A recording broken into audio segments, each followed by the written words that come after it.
Good evening, viewers. The Idea Factory welcomes you to yet another program. Today, we are discussing the second episode or the next episode of our previous discussion, which is Future of Work. Today, we have with us Mr. Anil Kumar Singh. Mr. Anil Kumar Singh is an international consultant and an investor and is based out of Greater Orlando in USA. We have already introduced him in our platform before. We welcome Mr. Anil Singh to today's discussion. Thank you, Abir. Thank you for inviting me a second time. Right. Yeah, as already told to you, we are discussing today on the future of work. If you recall, we had another session last month where we were kind of discussing the kind of changes the work is that is like being exhibited in the work platform in the world as well as within India. Of course, India also there will be some inherent or dynamic changes, but at the same time, the whole world is changing, and maybe we are trying to take a stock of that, and we are also trying to play a role in shaping the future of work in this world, in this part of the world. uh, Let me run through a small discussion with you. There's a small,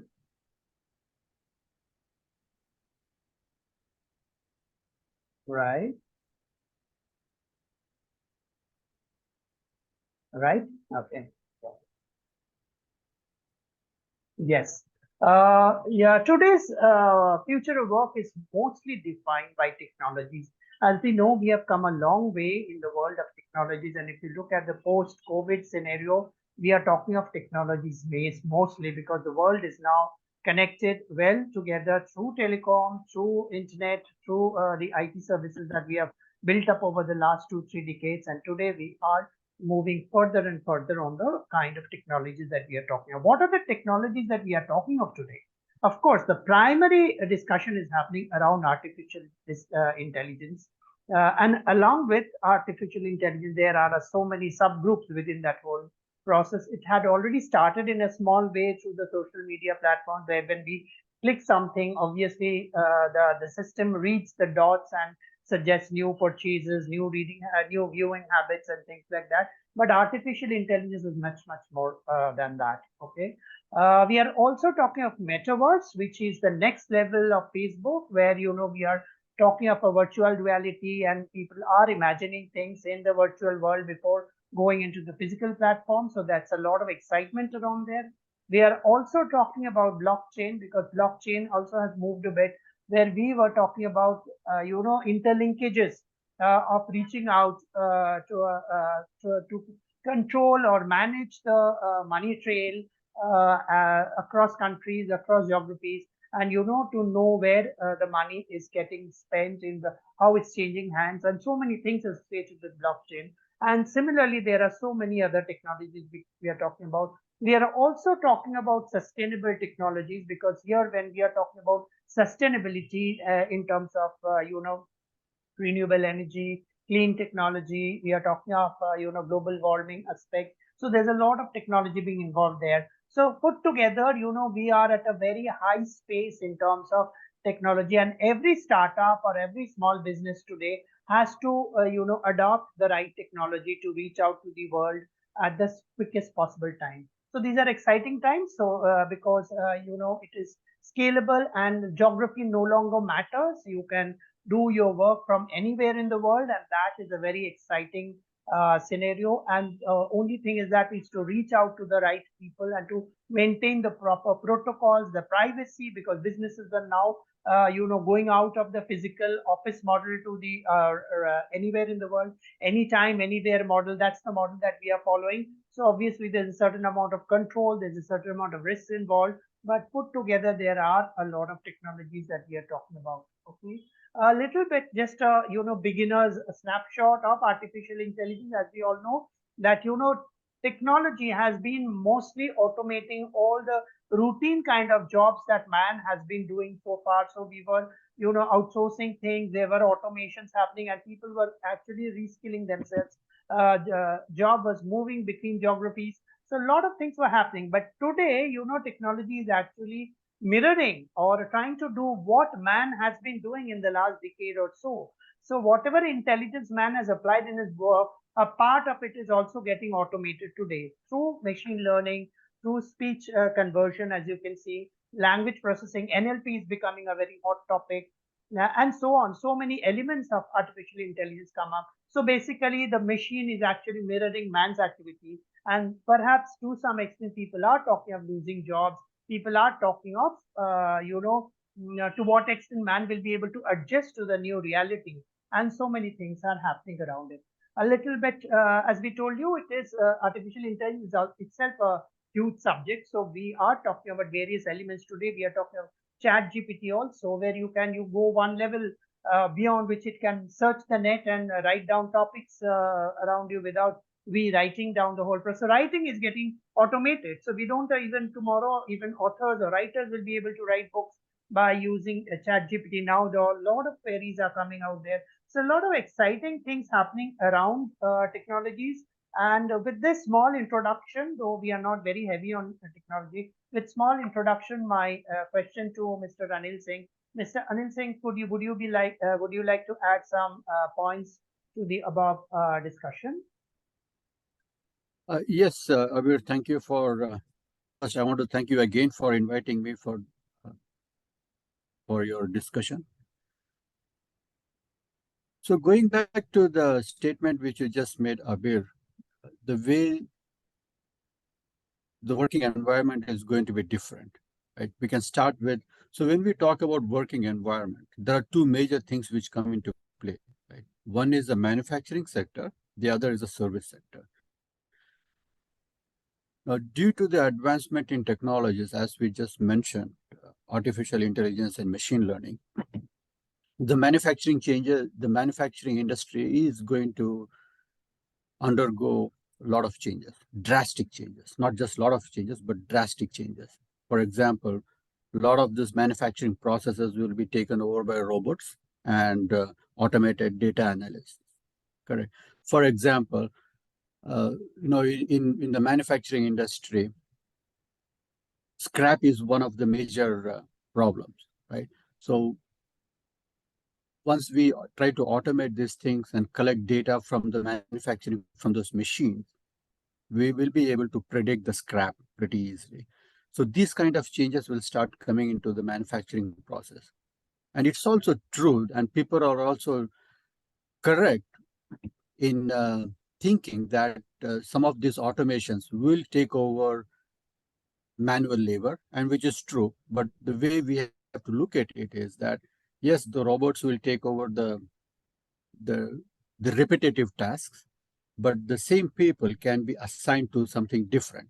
So that's how we have to look at it. People should not get frightened that they will lose their job, but the way to look at it, and the managers and the CEOs and the decision makers, this is how they should approach this issue. So that is one way the manufacturing industry is going to get affected. Now, especially me as a consultant and as an entrepreneur, what we are also thinking is, how do we engage a lot of these people with this new technology? So we have founded something called India Endowment Fund, where we put in the seed capital to start some of these industries. In India, if we take, for example, agriculture is still a big problem. We are still dependent on the environment factors. Right? So we have seed money to build something called hydroponics. Like we have a greenhouse kind of an environment, which probably will require 5 acres of land. We put some structures in that. That is again going to get automated. The automation will be, we control the temperature, we control the fertilizers, but we will still need manual labor, manual people to run that show. So these are some of the things which we are thinking. Like, yes, the industry and worldwide changes are going to happen, but you and me as individual, what are we contributing to the society to bring this change or integrate this change and let people capitalize on it? So that's my one aspect of looking at this change. Back to you, Right. Abir. Yeah. Yeah. So we go back to our own. Yeah. Yeah.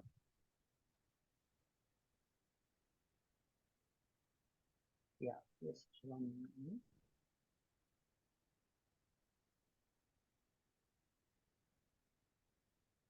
Yes. Right.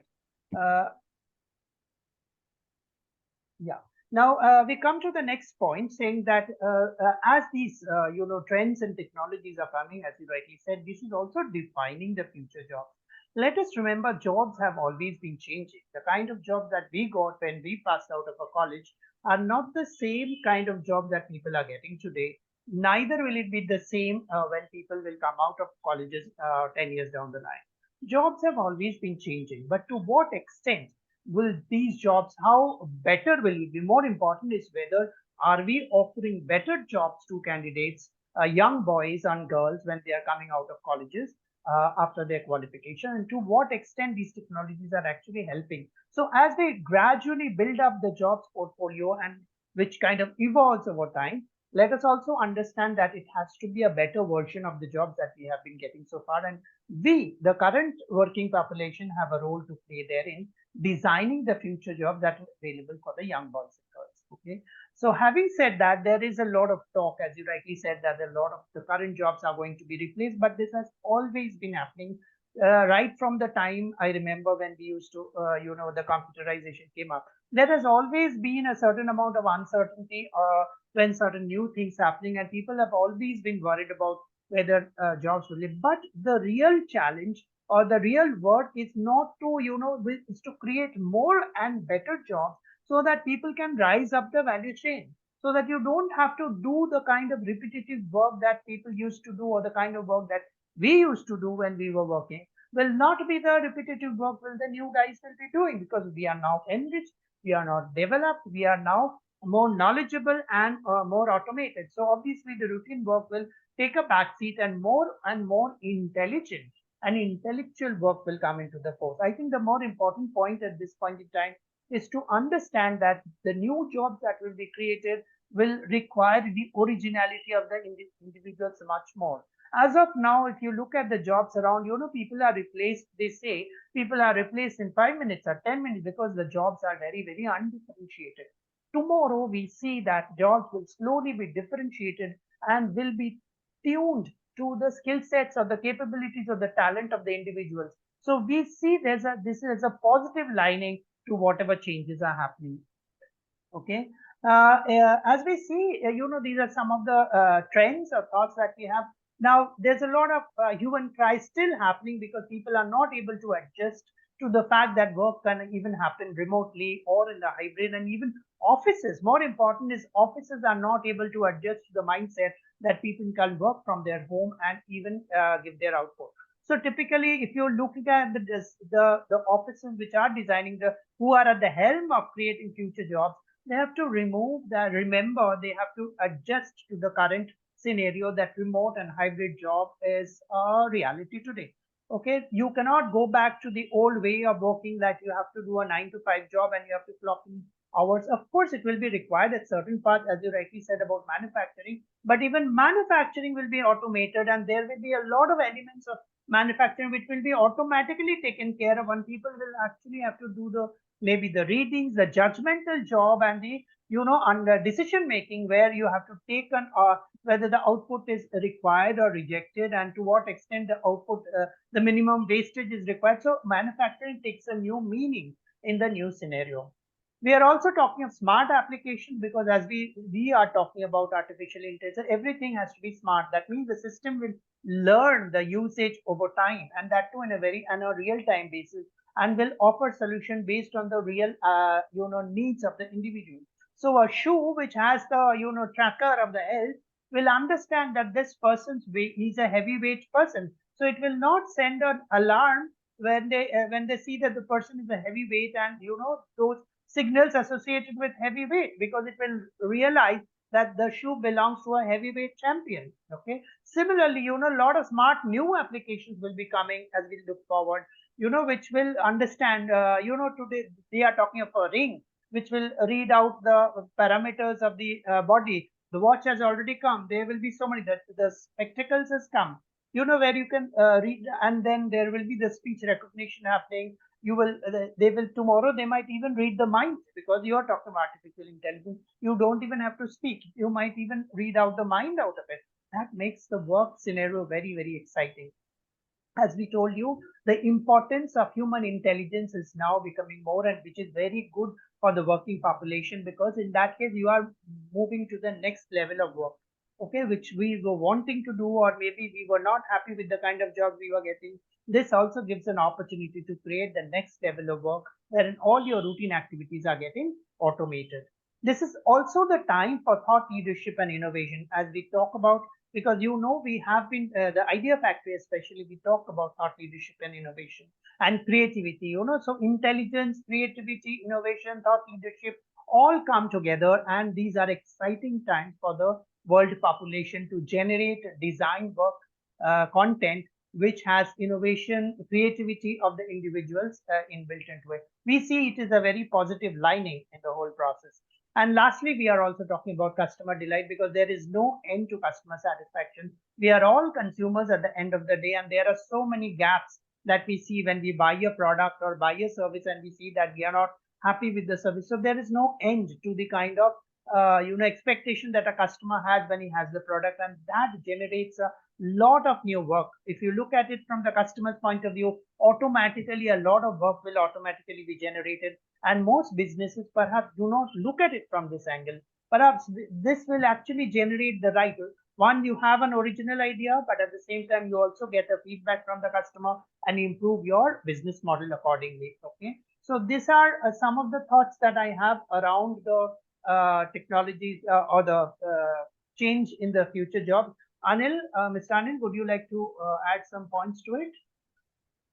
Yes, Abir. I have a diagonally opposite thought process on what you just mentioned. So the points which you listed, they are probably true for the service industry and desk jobs or IT related jobs, something to that kind. But when it comes to manufacturing on the shop floor, it's not exactly easy to replace a human being with a machine. It's not. Yes, the robots, I have seen the robots, I have visited these factories, I have seen the robots move parts from one place to the other place. All that is fine. At the same time, these innovations, they just cannot replace human thought process. And I'll give you an example. You see, we have these wind turbines which we see all over the place, right? The small wind turbines. And the manufacturers, they say, yes, you can make 500 kilowatt or 1 megawatt, whatever, or 1 kilowatt energy output will be there. Correct. But if you look at the design of that, it was some person who sat and made the design. Correct. There's no robot who is going to sit and design this thing for you. But when the manufacturer says that you get 500 kilowatts or 500 kilowatt output from this wind turbine, they never tell you the wind velocity has to be around 5 meters per second or an optimum speed of 4 meters per second. It doesn't, right? So this is where no matter how much of automation we put in, how much of machine learning we put in, it'll never come up with an idea saying that, oh, what, you need to have something else to increase the wind velocity. So what we have done, and I'm going back to India Endowment Fund, what we have done is, and we thought through this thing, right? If it was a machine, it would have never thought through. And that's why I'm negating the point which you just said. Everything will get automated, the people have to change. What I'm trying to say is that the human intelligence cannot be really replaced. The idea of coming up with new, or the thought of coming up with new ideas, right? Analyzing a situation and analyzing that there is a problem and we need to solve it. These things cannot really be replicated by a machine. So the wind turbine, what we have developed, and it's a patented product, we have put an equipment, a gadget in front of which will increase the wind velocity to the turbine, and now the turbine output is 2.5 or 3 times the output, right? This thing would never have been come out from a machine or one of those automated things. So that's why I wanted to negate the point that yes, all these things will work. What we have said, machine learning, automation, robotics, they all will come. But at the core, human intelligence coming up with brilliant ideas, new ideas, that I don't think can be replaced by a machine or robot or anything. At least I'm not able to visualize that thing that easily. Yeah, Back to you, thank you, Abir. Anil. But you have actually made our case stronger. You're actually saying that the idea factory has a lot of role to play. in generating ideas for the world, because that's what we have been talking about, right? It's not that we are Yeah, talking two yeah, different things. We are actually talking of the same thing. We are actually correct. I saying that, agree. yeah, we are actually saying the same thing, where both human intelligence will be more and more required now. The people will be enjoying the kind of work because most of the routine work will be automated, and the brilliant work or the creativity and the originality will come into place. And you have actually told the right thing, where where human intelligence actually did a corrective measure, and which is not, the machine will never be able to throw up such a decision point. So actually both of us are talking the same point, that these kind of new technologies will not replace human beings. Only thing is that we have to learn to think differently, and we have to be equipped. So this also means that people have to be qualified even more, and will also have to apply their mind in the area of work. These are exciting times over there. Okay. So with that as the background, I think we come to the last question, wherein we come over to what the idea factory, what role it has to play. And this is in very much in sync with what you have also been talking. So we are actually talking the same language. The idea factory has been talking right from the beginning, whenever where we are doing a video session, that each of our customers, whenever we talk to customers, we have to tell them that even if you are starting small, your product has to be world class or better than what something new has to come out of the market to the market. Okay. So that is what we have always been telling, that whatever is available, until and unless your product is slightly different, or a new application which has not, as you rightly said, that a new application has come up which is not there in the market. So that is very important for innovation to talk, or human intelligence. So the first part is to have human intelligence, where you have a world class product. You have to believe that your product or your service is kind of world class, because that's this product or this service is not available in the market today. This also means a certain amount of research has to be done. But with all the MNCs, most of the world big MNCs in any part of the country today, in our part of the world, and definitely in your part of the world, it won't be a very difficult task to find out whether this kind of product or service is available in the market or not, because for everything that you go to buy, there are at least 5 6 options that you very easily get out of it, and from there you can easily judge whether you have a world class product or not. Customer delight, we have already said, we have already talked about, because we feel that we are working along those lines. If you have seen my videos also before, where we have insisted that there's so much more to do to understand the customer more better, though customers are being served much better today because of the home delivery at the same time, but there are so many other pockets also that needs to be developed, and that is very very important.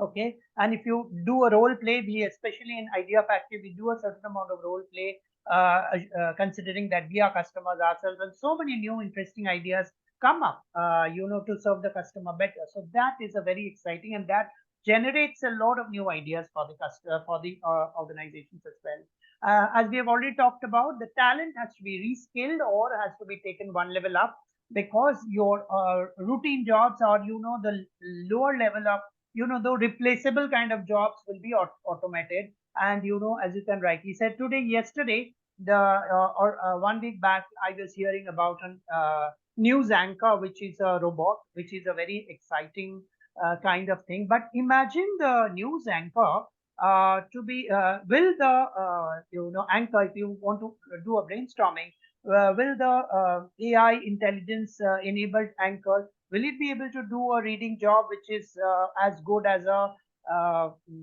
that of a news anchor? Now that is debatable. If you ask me, I think a news anchor does a much better job than just read out from the system out there and uses its own intelligence. So to what extent is this going to help, or is it going to replace the news anchors of the country today, is a question that I would like to ask to my viewers today. Also, one other point that we want to do is evolve best practices, because these best practices, until and unless you will not even be able to do a better version. For example, I'll give you a simple example that we do in India, and it is not about business. If you look at the music industry today, we know that the epitome of perfection is Lata Mangeshkar. Okay, when we have that as our benchmark, I am horrified to see the kind of music that comes up today, because you already have that benchmark. How can you create music which is so derogatory, so downgraded, when you already have a Lata Mangeshkar or a Kishore Kumar in the Indian paradigm of music, and they have contributed so much, so much. How can you not take that into account and go through another different cycle? This is just an example of this. So it is very important to have best practices in your system, and then take that as the base level and build the next or the better version of the whole process. Okay. Thought leadership, we have been talking about creativity, innovation, and how you think on a futuristic basis. And that remains an important element of our discussion in every program that we do. And lastly, we see that now that we have, many of us have come out of our jobs, and we see a large population of the country who are freelancing and doing their own thing, we think this is a great freedom. Okay, so physically we might see there, while the jobs are going to be excited, there will also be the designing of the job will also vary, and there will be full-time jobs, there will be part-time jobs, there will be freelancers that are available in the market, and there will be all sorts of people available. You can outsource it, you can get it done on it. So the whole manpower issue will also is going to be fluid henceforth, because we see a lot of people enjoying the freedom, and they are going to charge heavily. The fees will be higher because they will be specialists in their lines, and companies might use them as subject matter experts for a shorter period of time. We see that as a trend that is going to stay out here, along with the full-time fixed kind of jobs that are available in the market. Our advice to small businesses, this is also kind of, we have already spoken before, but there are times why we need to talk about it. For example, there are examples of certain businesses who have grown so fast. We all know, businesses have grown so fast, and now they are not able to manage the growth paradigm, and falling down like nine pins. So what we recommend is a slow and a steady and a step-by-step business growth, and you manage that growth in a steady way. Like what we are doing, we are also growing very, very slowly and steadily, but we are ensuring we do not fall back, or we don't deconstruct what we are constructing with a lot of pain and effort. Because deconstruction takes only months, whereas construction takes years to build up. So slow and steady business growth is very, very important, rather than overnight growth. Establish uniqueness. Every business has to come up with something very, very unique, for which the customer will come back to you again and again. If you already have a service or a product which is available with 10 different customers, you will only fight with price, nothing else. And that fighting with prices will be detrimental in the short term and the long term. So it is very, very important to have a uniqueness built over there. As we all said, that creativity is very, very important. And tomorrow, all businesses will have to be designed or developed so that they capture the creativity not only of the top management, but of the middle, of the lower, of the entire ecosystem. So fresh ideas can come from anywhere of the organization, and you have to acknowledge them, reward them, recognize them for their captivity. As we rightly said, hire and fire methodology is going on in India also. Kind of a practice that we have seen before. Today, there is no business is having a stability. This is not something that we want. We want businesses to happen like that. Okay, so it's better to grow slowly, steadily, discuss it over, and then take a step-by-step approach. Today, small businesses do have a coach or a mentor. This is a trend that is catching up, where they are, taking the help of a coach or a mentor, where fundamental questions are being asked, do the homework, and then invest the money out there. So it kind of, directs them in a proper direction till reach a certain amount of size, and then you can go on your own. By that time, you're already aware of all the challenges, and you can handle on your own, and also be futuristic. That means, look at the business from 5 years down the line, 10 years down the line. Look at what the customer will want later, and continuously build up your innovation or uniqueness around the whole process. Okay, I think these are some of the thoughts that we have. And one more thought that is going on in our mind for a longer period of time is to build certain measures, based on the existing measures. We all know the value chain, the model of Michael Porter, and to what extent we can put down numbers to it. Okay. Also, there is a new model called EVA, economic value added, where which is again a financial measure, And there are some measures also available. We measure the GDP, we measure the GMP, and so many measures that are available in the country. But post-COVID, there are so many things that are coming up wherein there is a certain amount of, when traditionally we always connect the value chain to the paid work. So whenever there is an income, you distribute it about around the activities around there. But if you look at it from the COVID point of view, and even the entrepreneurs like us, we are doing so much of work and putting our presence, building it up across there, which is not necessarily paid. For example, if you take the example of this video session, which we are doing for the last 2.5 years, and we are building an ecosystem or building up a knowledge base on the social media, absolutely free of cost. Okay, but tomorrow, while it is helping in the branding, when we get the money, we would also like to include, and this is just one of the many activities. We are also enjoying so many free activities of social media. And where is the money? When the money comes, can be distributed to the unpaid work as well. You look at your own home. Now, there is so much of work has to be done at the home just for us to go out and work out there. If you take into the entire account of the value addition, unpaid work and paid work all has to be taken care. And perhaps there is now is the time where we can come across with a new measure of a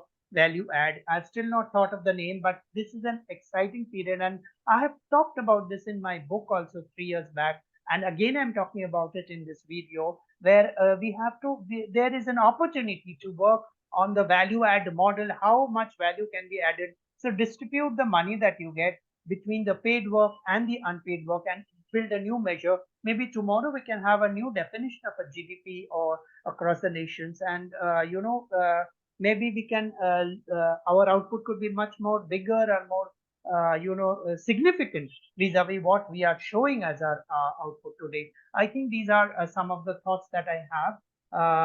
Mr. Anil, would you like to add some points to this? No, you have pretty much covered the whole thing, Abir. Uh, you have covered the whole gambit. Not nothing new for me to add in this one. Right. I think these are some of the basic thoughts that we have on the future of work. We are working, uh, we are looking forward to adding more value to the economy in India as well as worldwide, and to add perspectives of work. In the last video, you would have seen how we are, suggesting what the idea factory will do to improve the work content, quality of work within India, and also the quantity of work. So we are pledging ourselves to the development of the nation and to ensure that we offer good quality work. We recommend it to our clients also how to improve the quality of work. And also, this would definitely create better jobs for the people. And hopefully they will stick to these jobs. There would be promotion within the organization. And people should not hop from job to job over a longer period of time. There should be people who should stay in the job for 10 years or 15 years, and the organization should be able to manage the career ambitions of the people over an extended period of time. I think with this kind of thought process, we would like to conclude the section. And thank you, Mr. Anil, for your contribution to this discussion. And we, at the same time, we also thank our viewers for, staying with us in this program. And we look forward to your feedback. Do reach us out for more queries, and we hope to stay connected with you on a regular basis. Do stay tuned to us and watch our videos on our YouTube channel. And if possible, do subscribe to our channel for regular updates on our YouTube channel. Thank you so much. Thank you, Abir.